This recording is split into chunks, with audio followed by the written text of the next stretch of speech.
After leaving the Port-au-Prince International Airport, it took us about 90 minutes to drive 30 miles to the city of Legon, which was the epicenter of the January 2010 earthquake. The annual average income for a Haitian is less than $700 a year. That equates to less than $2 a day. In the small village where the Missions International of America team works, unemployment is 100%.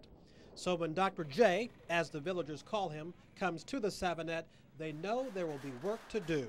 Surrounding this compound to make three things: a guest house for the American missionaries who come and work, and a conference center where we can bring a group of 120 Haitians in to train them from all over Haiti in agricultural and farming techniques. The first task on day one last week was to choose the workers.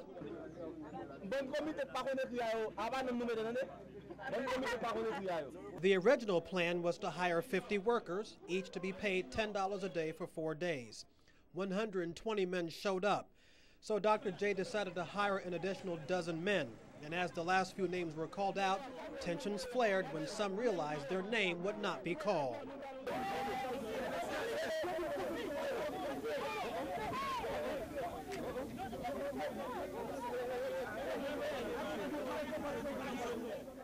As some tried to break up the fight, Jan was ushered out of harm's way.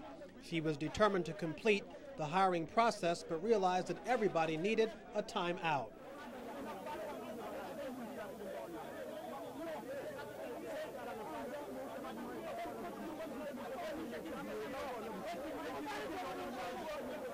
Theogen Esmiley, known as Smiley, is one of the Nielsen's top Haitian workers who oversees the hiring process. It's always like this. At the first hours in the morning, when we started to hire them, everybody find for jobs. Jan says at no time during the melee did she feel threatened. I was not at all concerned. There is no way in the world that these men would hurt me. There are a multitude of men out there that literally would protect me with their life. I wasn't the slightest bit concerned. There were a couple of men who came immediately up to me and surrounded me just in case. The workers were eventually chosen and sent into the fields to work. At lunchtime, I showed them the video of the fight. They realized how foolish it was and had a good laugh. Those that were not chosen this time will not be forgotten. Each time we come, we will have a new list, and they will work the next time.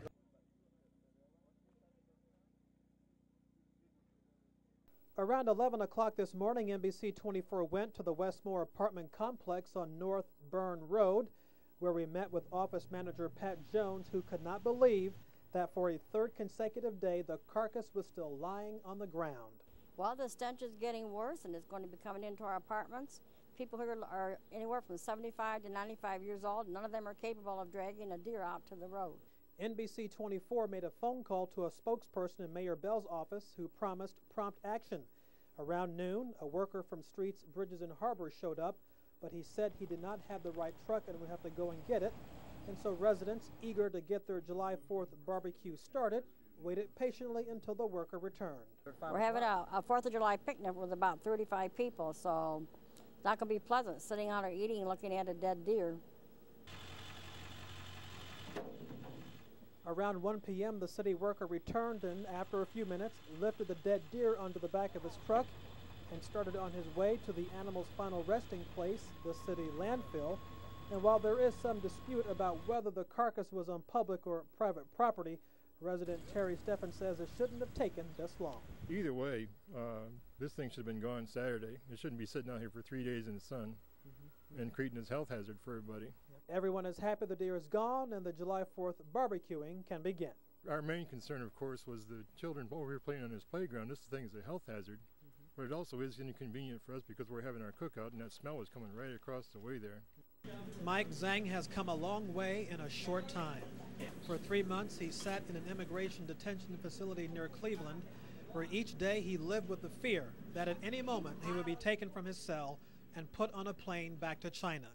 But thanks to some influential friends, Zhang is free. People that helping me, they got good heart, very good heart. I just so touched by their generosity, and they're so kind. Not only is Mike happy to be back inside his kitchen doing what he does best, so are his customers.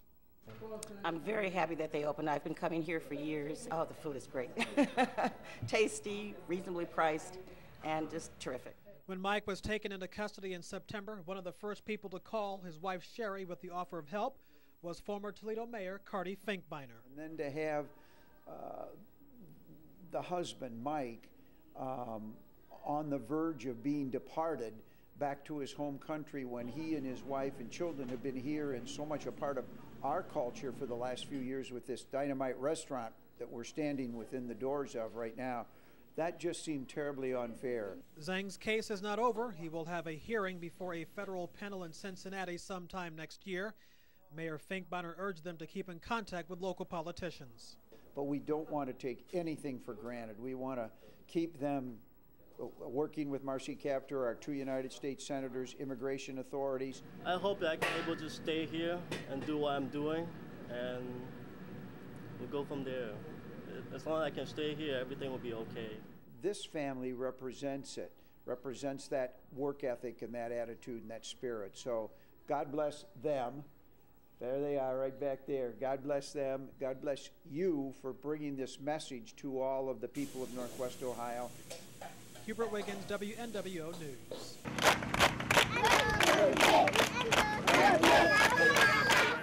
When Missions International of America opened the Brad Reddick School in 2006, it was the first time that a school was opened in the village of Savonette, Haiti. For Phil and John Reddick, coming to Haiti on their spring break from college was a way to honor their father's legacy. In order to have a spring break, Hubert, you have to be able to go to school. Okay. And most kids down here don't even have that chance.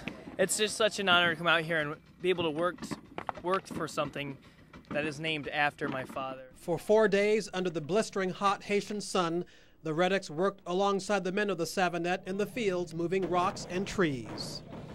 Well, you can see that they are so determined to work hard just because they don't have work, that they don't get work. So when they have the opportunity to work, they're going to take advantage of that and try to work hard so Dr. J and Jan see that, hey, he's working hard, I'm going to hire him next time. Robin Mitchell, who teaches elementary school in Perrysburg, brought the school children gifts that her class had collected and also gave a lesson plan. On their lunch break, the Reddick brothers played with the children in the schoolyard. Their family has not forgotten the support they received when their dad passed away in 2004.